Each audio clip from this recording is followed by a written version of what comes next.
Sports Hub Video are delighted to welcome Surrey Stormers point guard and British basketball star Caylin Raftopoulos. How you doing, Caylin? Good, thanks. I'm good. Good to hear. Thank you for joining us. I have to start by noticing your T-shirt. Yeah. It's very impressive from a design perspective. Different names, different meanings, I'm sure. Yeah. Could you just walk us through that to start with, please? So we have several things on our T-shirt. Basically, as a team, we at the beginning of the season we came up with words to encompass us as a group. One of the things is the Black Lives Matter symbol. Obviously, it was at the forefront of a lot of things this season, so we wanted to represent that. Basketball being an extremely diverse sport in the UK and across the world, and for us having several black players on our team, we thought it was important to have that. Another one, honesty. We always talk about it being on a team sport, being honest with each other. When you're on the court, giving your all. When you need a break, being honest to say, look, coach, I need to come out, not playing through the tiredness, because it's a detriment to the team not being honest. The main one we follow is Ubuntu. It's an African saying, because we are one, just encompasses being together as one team, doing everything for each other, going that extra mile for the guy on your right, the guy on your left. So yeah, it was just something we came up with as a team. We thought it would be good to have it on the T-shirt, just so that it's a reminder every day. Someone's wearing it in practice around, you see these words and you know that's what we're about. Fantastic. So I'd like to dig a little bit deeper. Yeah. We'll start with Black Lives Matter. You mentioned that basketball is known to be a very diverse sport and your team as well. Yeah. How keen were you individually and collectively to step up with that message and play your part? It was big for me. For someone that was born in Zimbabwe, I came to England when I was 8 years old, and I actually moved up north because my dad had a coaching job up north in Middlesbrough. And my first experience of being in England, I've grown up going to Catholic schools. I went to a Catholic school, and within 3 days of being there, my dad had to move schools because I was racially abused within my first 2 days. Obviously, back then, there wasn't much diversity up north. So, I mean, I don't hold any hatred towards like the kids or anything because they didn't know better. But that was one of my first experiences of being in England. So when a movement like this is like coming to light, I feel very strongly about it. I think the main thing is about like educating people, because people don't understand what it feels like when you're racially abused and stuff, and just making people aware of what we're trying to do. Like it's not about saying black lives are more important than other lives or anything like that. It's just trying to show people like we're equal. We want to be on an equal playing field. So it's a big thing for me, and anything I can do to help people understand what we're trying to do, I'll do that, because I know like a lot of the time it's just naivety and also upbringing, because people are stuck in their ways, and it's just about trying to change that. That's how I feel very strongly about it. Don't want to skip too far ahead into the interview, but there is an element where you're coaching yourself, younger players. Yeah. Have you seen a difference in them being able to see that message out there? Is it, like you say, brought an awareness that you can have that open communication? Has it been a conversation starter within the club? Absolutely. I think as the generations go on, people are a lot more understanding of it, and people are a lot more opening to different cultures, different races. So it makes it easier for me, like you said, as me being a coach now, having kids from different ethnic backgrounds come in, you see them all get along and all respect each other's backgrounds. I think it's definitely a generational thing. As we get older and the younger generation are starting to understand, and that's based on education and being taught and given an understanding of everyone's backgrounds and where they come from, and ultimately we're all human beings. We're all human beings. No one's better than the other just based on purely on your skin color or your religion. So yeah, I think as generations go, it's definitely being, I wouldn't say wiped out, but there's less of an element of racism and discrimination towards each other. A long way to go, but moving in the wrong. Moving in the right direction, for sure. Yeah. Okay, good. You talk about honesty. Yeah. As an athlete within a team environment. Yeah. Talk us through that. So I'm gonna put you in a scenario. Yeah. You're having a bad game. Yeah. You're not angry with your teammates. You're angry with yourself. Yeah. You're not performing, which I'm sure sometimes happens. Right? Yeah. You think next time the ball comes to me, I'm gonna make it happen. Yeah. It doesn't happen. How hard is it to stop and say we need to make a change? I think if you asked me that question a few years ago, it would be very difficult. But for me, I've definitely matured. The coaching role has helped as well, helped me mature on the court. And I pride myself on having a very high IQ on the court. So I feel like 9 times out of 10, I'm going to make the right decision. So in that scenario, when I'm not playing the best, I'll be the first person to hold my hand up and go to the coach and be like, look, you need to go with this guy, give him a chance. I'm just not feeling it today. But it is difficult for a lot of players. A lot of players obviously want to give their all, and the easiest thing to do when you're not playing well is try too hard to then make things right. So for me, I think maturity is a big thing in that honesty factor. If you're mature and you understand, I've got to remove myself to do the best for the team, then it's easy going forward. But a lot of players, it takes a while for them to understand that, because just naturally people are desperate to do well. So when you're not doing well, you try even harder and harder, and sometimes it's even more of a detriment to your team when you overdo it. So yeah, I think maturity has helped me just become a more honest player all round.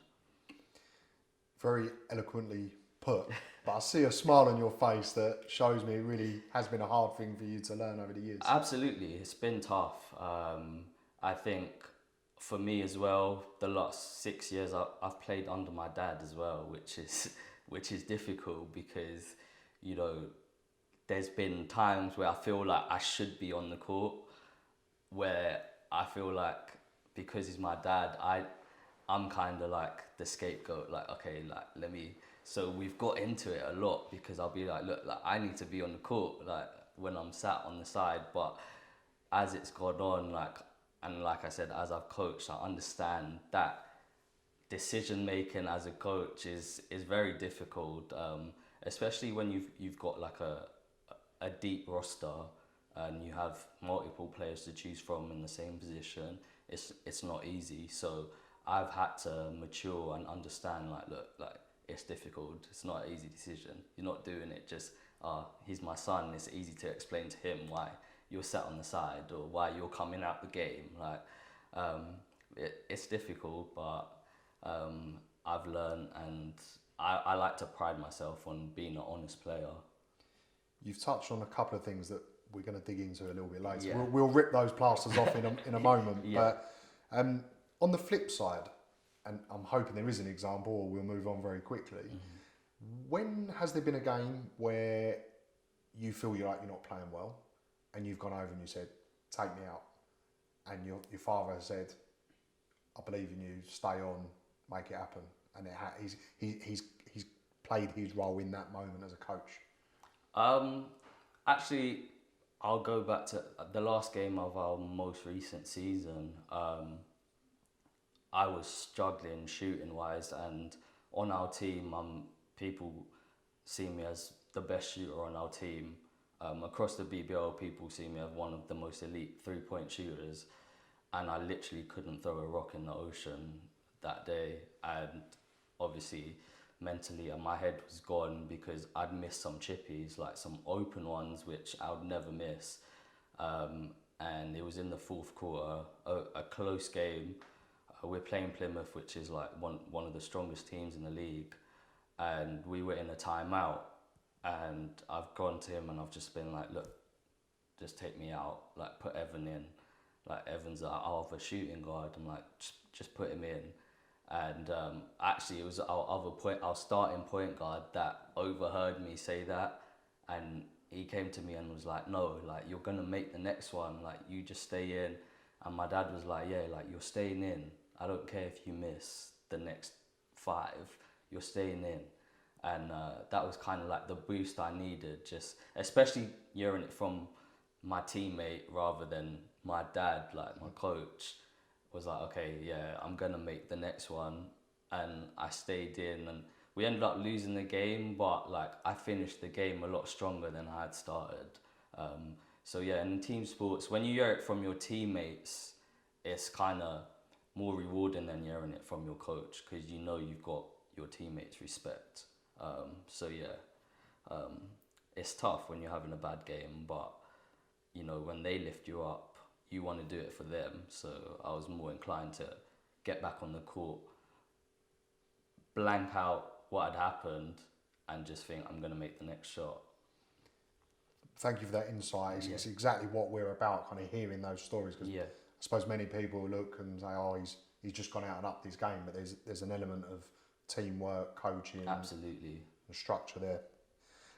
The world sees many sports played around the world. In the UK, we're very heavy on football, cricket, rugby and boxing.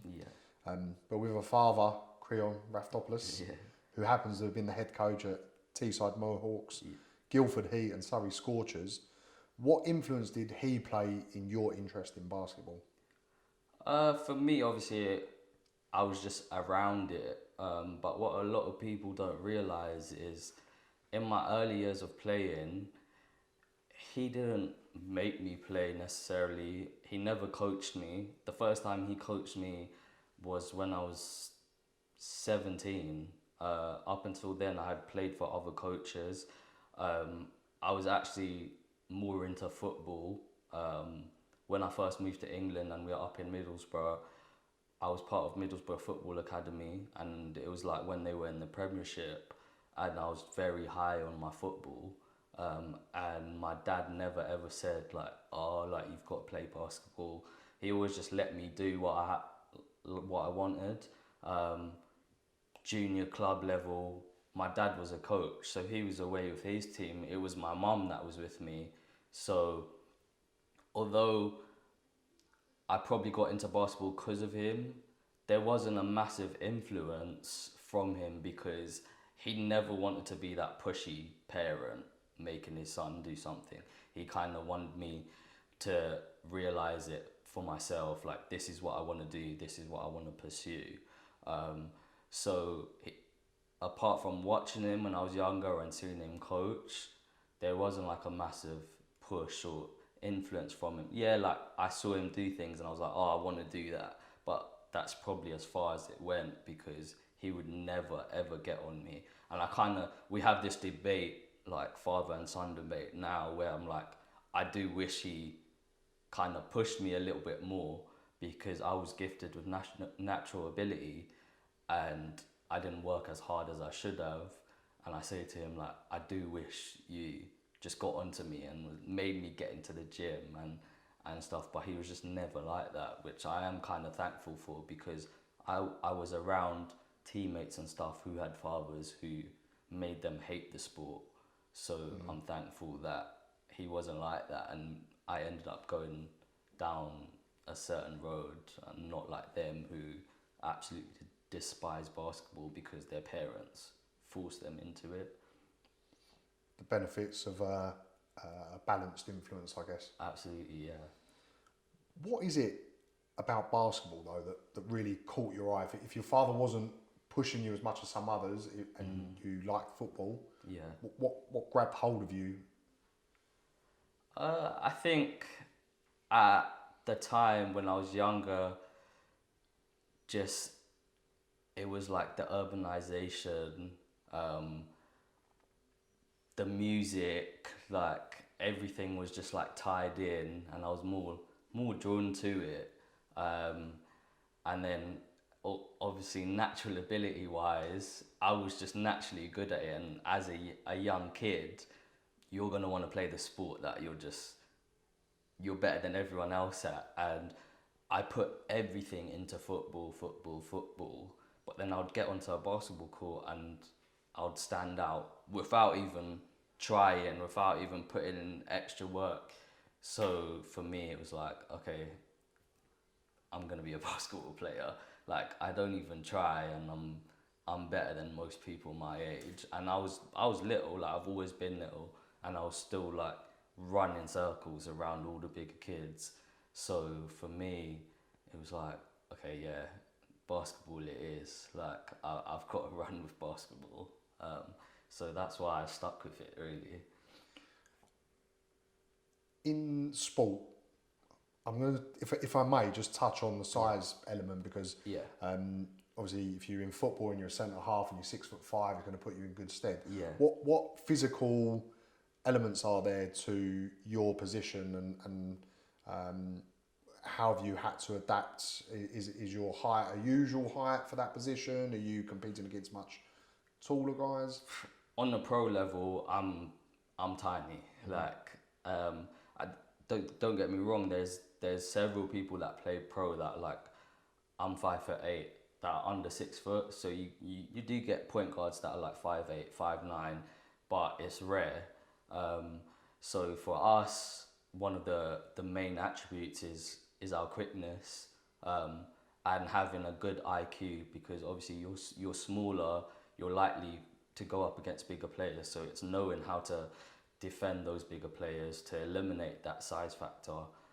So being quick, having a good jump shot, a consistent jump shot, having a really high IQ so you can think fast and eliminate that size factor is really important.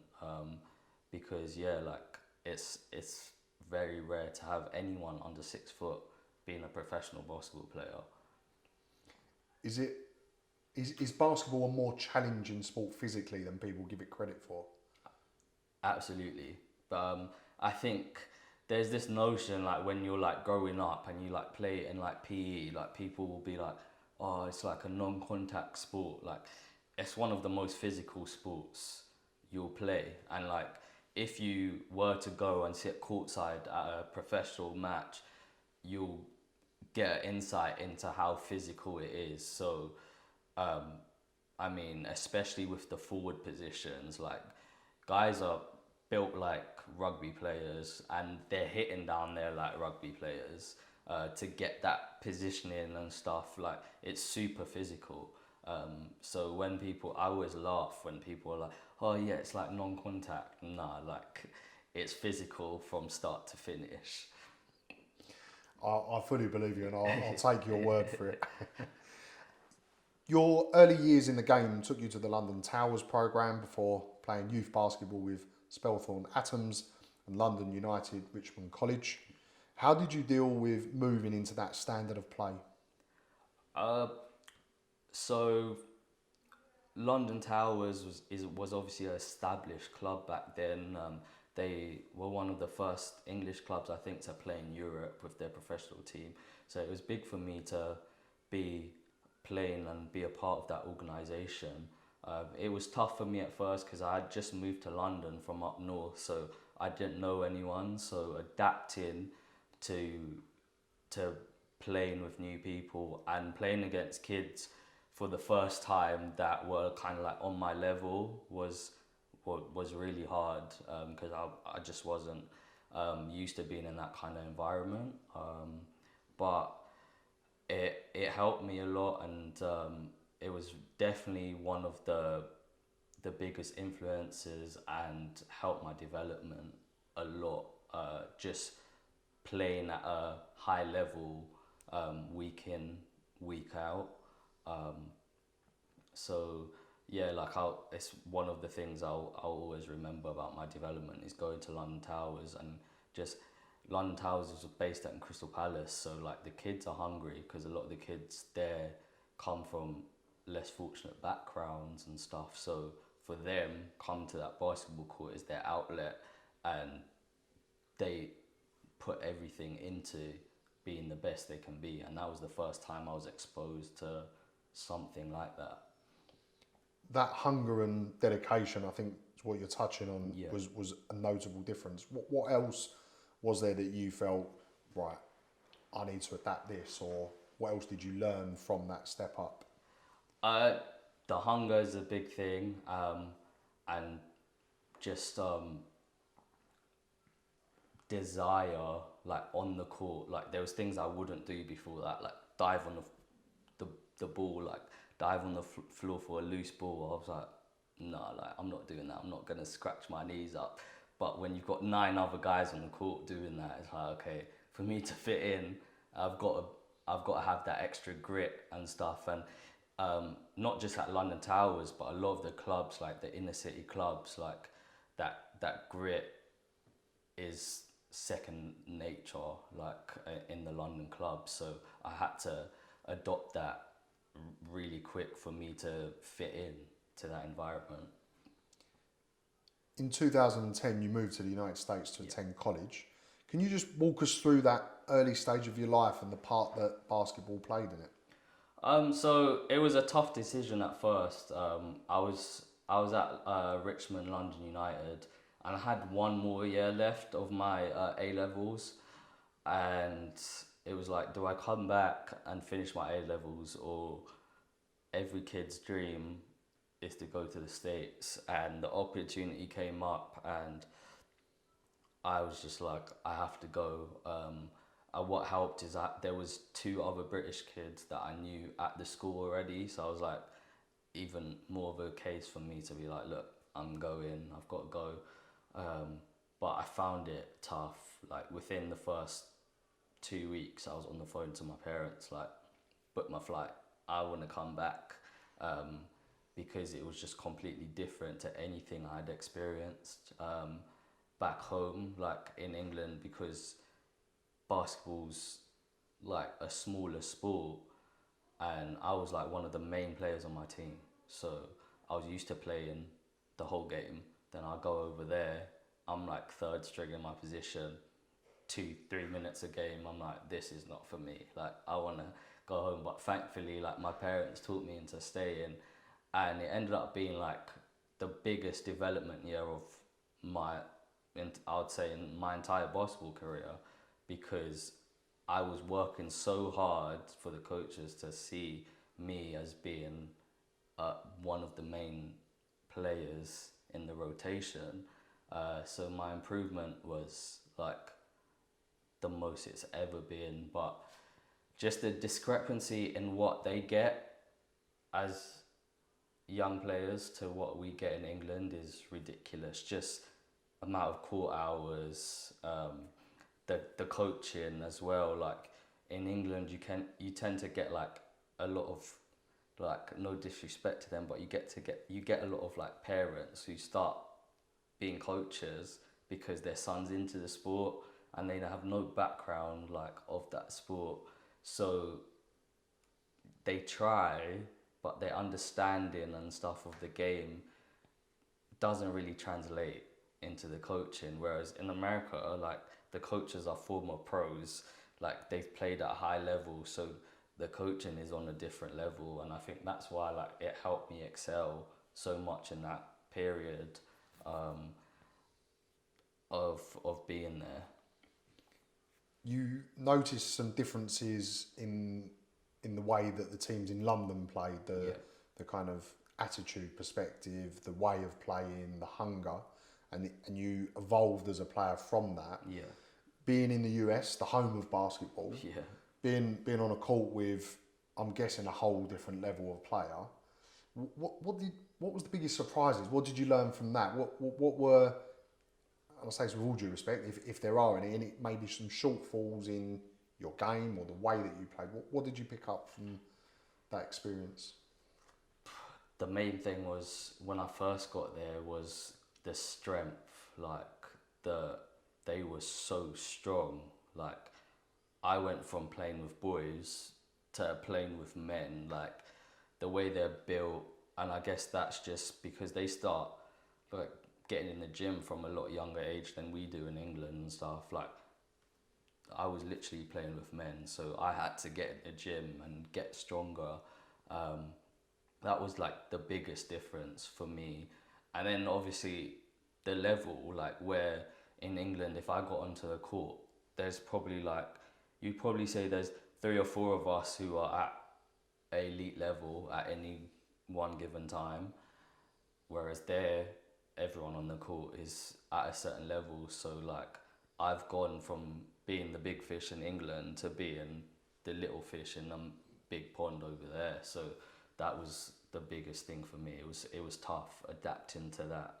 So you're in America, the home of basketball. You're not American. I might be thinking in Hollywood terms. Where did you earn their respect? Did you need to earn their respect? And if you did, what was that moment? Definitely have to earn their respect, because for them as well, when you first get there, they've got a bit of chip on their shoulder that are like coaches bringing in someone from a whole different country to try and take our place. And like a lot of the Americans as well, like that were on my team in the first year, come from real bad backgrounds, single parent homes, like barely have food on their table, so they're like hungry to make it to the NBA. So bringing this little kid from England, it's like, look, you're not gonna get a look into this team.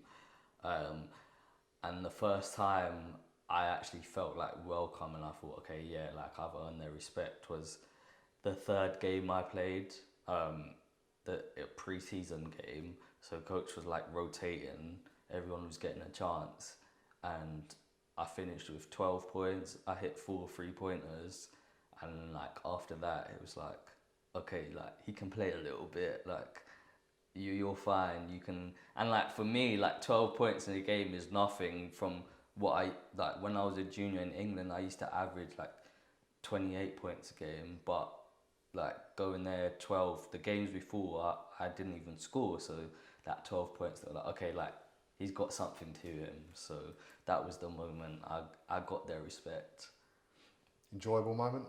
Definitely changed my mind. Like, yeah, mum, you don't have to book that flight back. Like, I'm gonna stay now.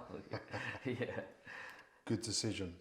I know that you are a Manchester United fan, so I'm going to offend you slightly and use an example of a Liverpool player that we previously interviewed, Paul Konchesky. He mentioned to us about the notable differences between British players and European players from the perspective of diet, tactical awareness, recuperation, professionalism in some elements. And we've probably seen that in how the Premier League has evolved. Yeah. What lessons either did you see in America, or did you bring back with you that benefited the British game? Work ethic across the board, just the amount of hours that they put in. So for example, when I was here as a junior, I would have 2 2-hour sessions a week.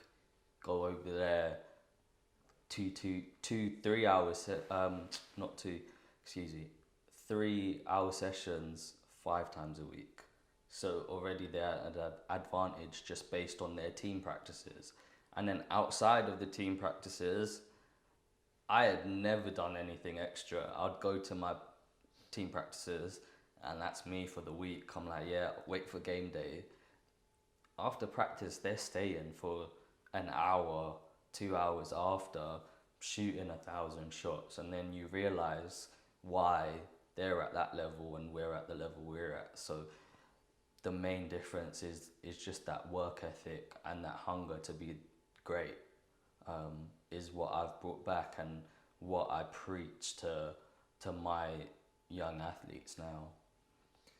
Is that going to help the game in this country moving forward when not just yourself but other players that have had a similar upbringing? Definitely. I think one of the things that's helped with the younger generation now is the evolution of academies. When I was younger, there was no basketball academies, whereas now academies are a big thing. So kids can attend schools that are basketball specific and they get those hours. So with us at Scorchers Academy, they get 15 to 20 hours during the week. That was unheard of when I was a junior. I was getting max 4 hours of training.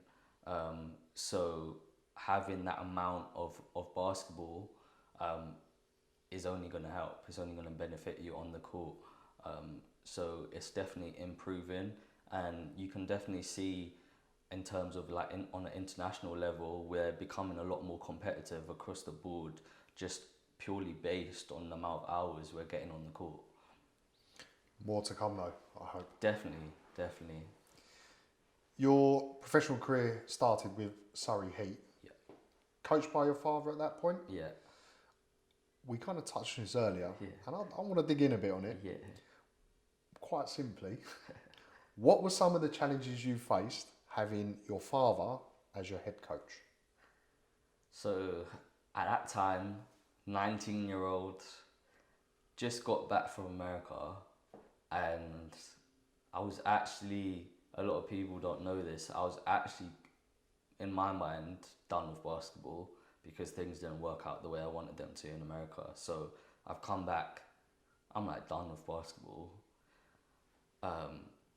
His pre-season, he needed an extra body, so he's just like, yeah, come. I'm already like switched off from basketball. He's like, look, I just need you to come, make an extra number, and have a good session. So that his players are like, why don't you just sign? I'm like, nah, I'm done with basketball.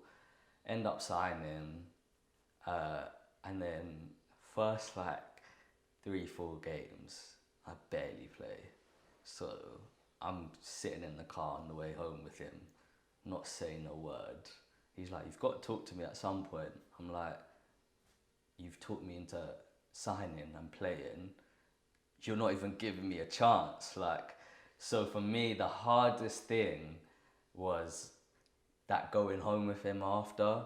Like, I'm respectful to any coach I play for, like on the court, but at the end of the day, like when you finish a game, when you finish a training session, you're going home like to your family, to your friends or whatever. So like you can get that monkey off your back, you can say what you like. I'm going home with my coach for the first time, so I'm like, I'm mad. I can't talk to my mum about it because my mum's just gonna go tell my dad. I didn't know how to deal with it, so that was the toughest part for me, is having to deal with not getting it how I wanted it, like on game day especially, and then having to go home with him and like I'll just sit in my room for like hours, mad, and not say a word. But as I got older, then you start communicating better. But that first year, hated it, completely hated it. What was the turning point? I started playing more. We were winning as well. When you're winning, everything's easier. Like when you we started off a bit slow. When you're winning, it's so much better. Whether like for me, I know a lot of players are different, but for me, whether I'm playing or not playing, if we're winning, I'm happy. Like when you're losing and you're not playing, oh my God, it's the worst thing. The worst. If I was to snap my fingers, you disappear from this seat and you're replaced by your father. And the question that I ask him is, Caylin's come back from America, he's had a great experience, he's improved his game, he's 19, you dropped him or didn't play him as much for the first 4 games, why did you do that? What do you think his answer would be? He'd probably say because I was his son, and he'd never coached me as well, and now he's coaching me at a pro level, the turning point for him playing me was actually the general manager going to him and saying, "You've got to play Caylin," because I think he was scared to throw me in the deep end because obviously I was younger, first year as a pro. He didn't want to throw me in the deep end and then things not go right because there'll be a lot of pressure on me. And then obviously, like, if I didn't do right, it impact his job because it's like he's playing his son ahead of potential other pros that want a job. But the GM and the fans had got glimpses of what I could do. So the GM actually went to him and said, "Look, I don't care that he's your son. Like, It's time. so you've got to play him." So that was the turning point. We shall move on. Very well put on both sides of the fence. We'll leave the splinters in for now. You play point guard, which is known to be one of the more specialised roles in a basketball team. What are, for non-basketball fans, the main tactical expectations of the role? So the point guard's kind of like the coach on the floor. So you have to have a good relationship with your coach because you're expected to know what the coach wants. I would say it's similar to like the centre position in netball. In football, your centre midfielder, like a Paul Scholes type player, just orchestrates everything that goes on the court. You have to have a great understanding of the game and you have to have a good relationship with your teammates, because you're the one that goes to the teammate when they've had an argument with someone else. Like, look, this is what he's trying to say. You've got to understand him. You're the coach on the floor, so you have to get along with everyone and you have to understand all the concepts of the game. So it stands you in good stead for your coaching role off court as well, I guess. Absolutely. If you look at the players that have made the transition from playing into coaching, majority, I would probably say a very high percentage of those players all play the point guard position. Very interesting. Yeah. If there are point guards out there struggling with their game, what advice would you offer to them? For me, I go on next game mentality. Like, so if you're struggling, forget about that game. Go on to the next game. Point guards as well. Like, it's important to watch film and be able to accept criticism, because ultimately, when you lose a game and stuff, a lot falls onto the point guard. There's a lot of pressure on point guards to produce because we're ball dominant, so we're getting everyone in the right position. So if you're not finding the right people, it falls on you. So being able to accept that criticism and going away, watching film and knowing what you have to put right is very important. Point guard, there's some guy, I think it was called Magic Johnson maybe? Yeah. For anyone, I've got a smile on my face, I know who he is. He's often referred to as the greatest point guard of all time. I'm sure there are people that may debate that in some ways, but Yeah. we'll go with it for now. Given that is your position, Yeah. and he has that respect within the game, Yeah. how does that impact your view of the greatest basketball player of all time? For me, like, I would say he's definitely like top 5 point guards for sure. He might be the best passer I've ever seen. Like, he's a little bit before my time, but because of his passing ability and some of the things he did with the Lakers, I like obviously have seen videos and stuff of him.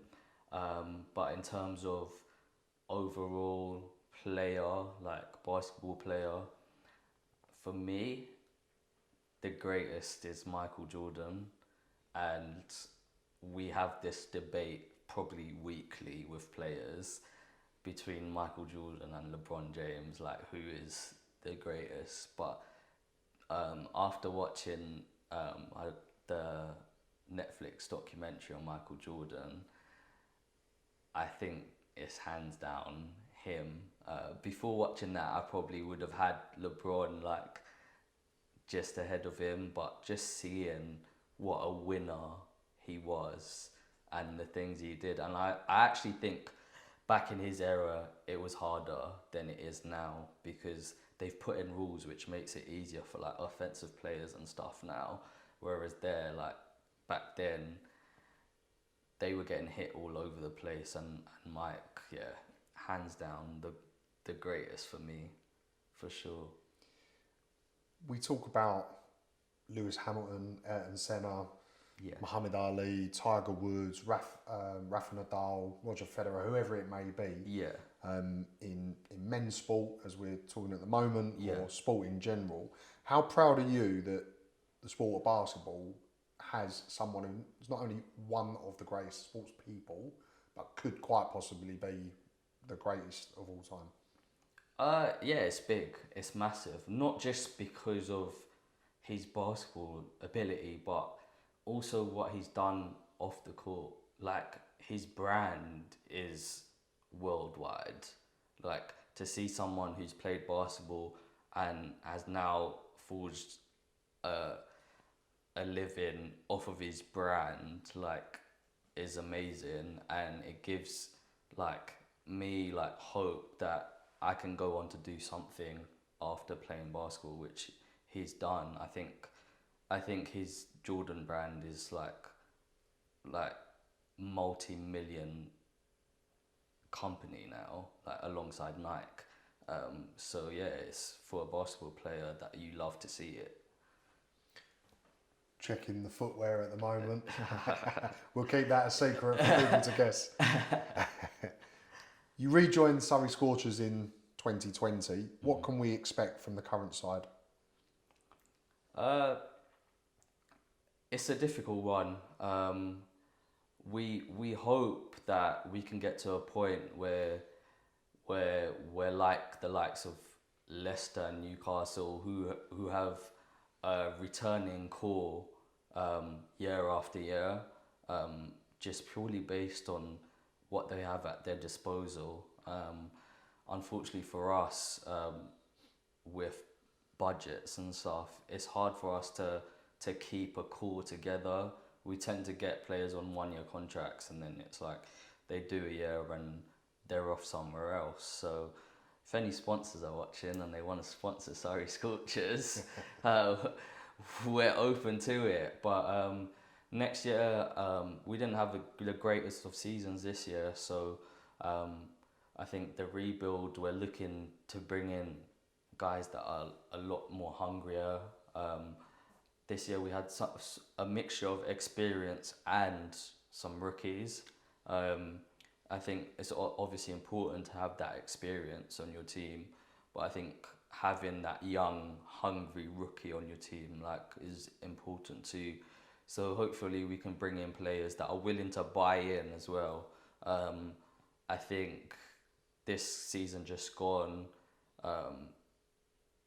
we didn't have a buy-in, and with a team sport, if one person doesn't buy in, it's a ripple effect across the board. So we struggled with that. We made multiple changes throughout the year, and we did improve to the back end of the season, but by then it was too late. So it's important that from the beginning we have players that are willing to buy in and are willing to run through a brick wall for the player on their right, the player on their left.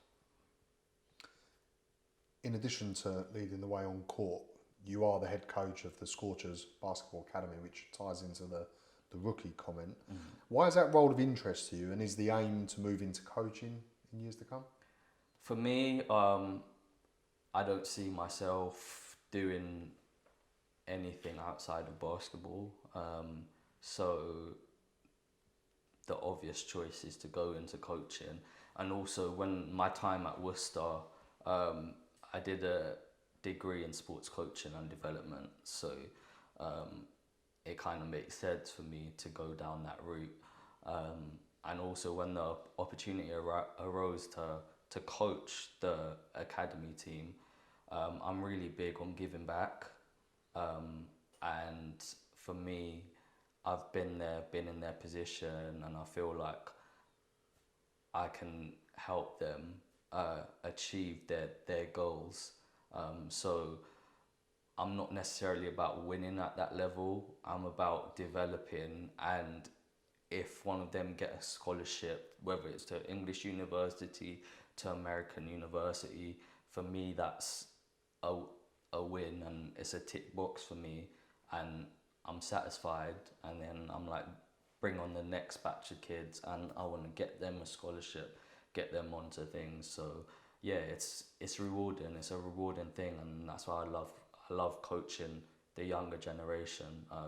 People will ask like, oh, when your dad's done, like, would you coach pros? And I would never coach pro. Like, I just find it a lot more rewarding coaching the younger generation.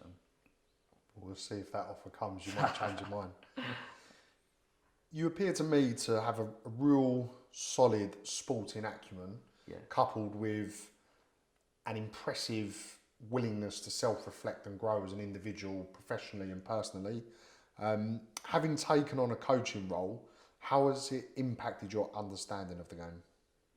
Massively, because you see it from both perspectives. Before, it was like solely just seeing things from a playing perspective, like when things go wrong or a coach makes a decision, you're like, oh, why did he do that? But when you were in their shoes, and even just coaching my under-19s, there's situations in a game where I'm like, ooh, like, what do I do? Like, what do I do now? Like, it's a difficult one.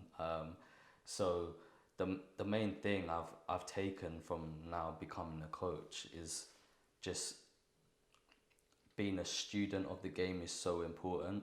You're always learning. Like, you never reach a point where it's like, yeah, this is it, I've got no more learning to do. Like, now that I've become a coach, I find myself constantly watching game film, different training sessions from other coaches, just so that you like broadening your knowledge and having different ideas that are at your disposal when you're coaching. So yeah, just being a student of the game, I've become a lot more of a student of the game since I've been coaching, compared to when I was playing. I was just focused on playing. So yeah, that's one of the big things for me. We've given your father a few jabs, in good jest, I'm sure. Yeah. But to be fair to him, his credentials speak for themselves within the game of coaching. Yeah. What have you taken from him that you use when coaching the younger teams? Biggest thing from him is he's a player's coach. So players love playing for him because he's gonna put his arm around you. He's gonna try and do his best to accommodate the individual and help the individual fit into his system. And I love that about him. I hope he doesn't watch this because he's never heard this from me before. But just being a player's coach, I've played for multiple coaches, and players love players' coaches that are willing to listen, willing to let them have sort of input, as sense, compared to the coaches that are like, it's like a democracy, like you do it this way or it's the highway. So the biggest thing for me is being a player's coach, listening to my players and trying to adapt to help them fit in, and obviously ultimately win games together, not just, oh, this is my way, this is how we're going to do it. We'll be sure to edit that out and send it to your father. When you look at your career, what was the one game where you feel that you were on fire and you just hit your best form, it was just happening for you? In most recent times, the game that stands out to me was New Year's Day game.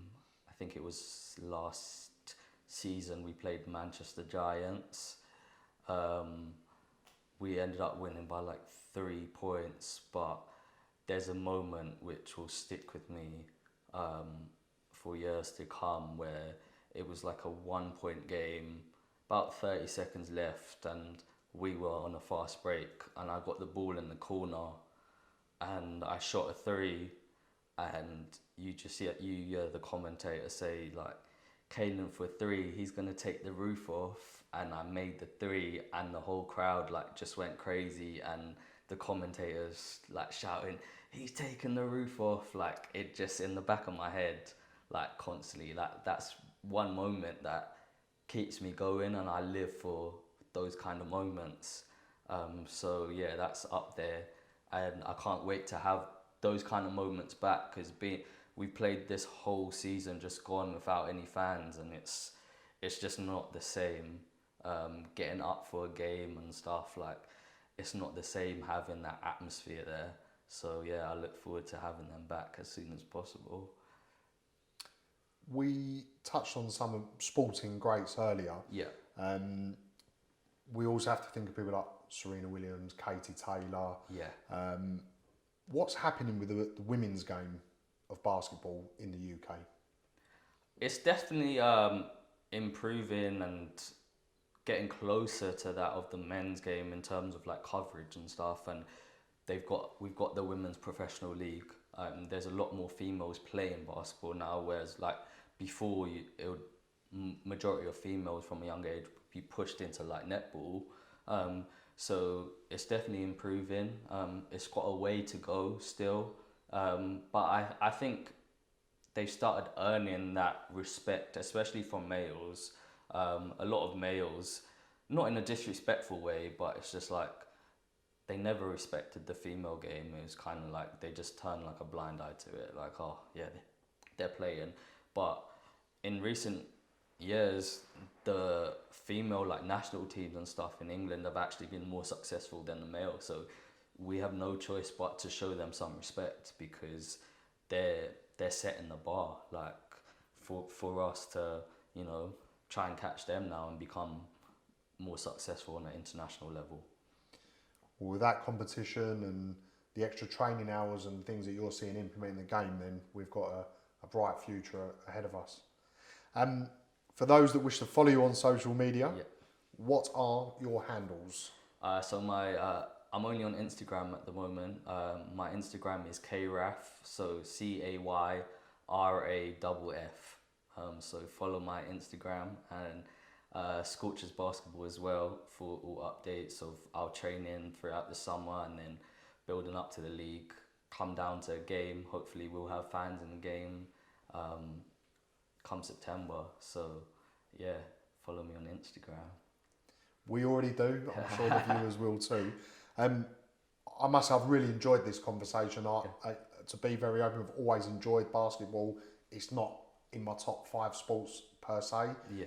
But the insights you've given me, the knowledge you've given me, and the viewers watching is second to none. And I, for one, and the team at Sports Hub Video will definitely be down for a couple of games. Absolutely, we'd love to have you guys. Thank you for your time. Thank Would you like to give one last message to Surrey Scorchers fans? Scorchers fans, can't wait to see you guys come September. We missed you this year. I think having you there, our 6th man, we definitely would have made the playoffs. So we need your support, and we'll be in the playoffs this year.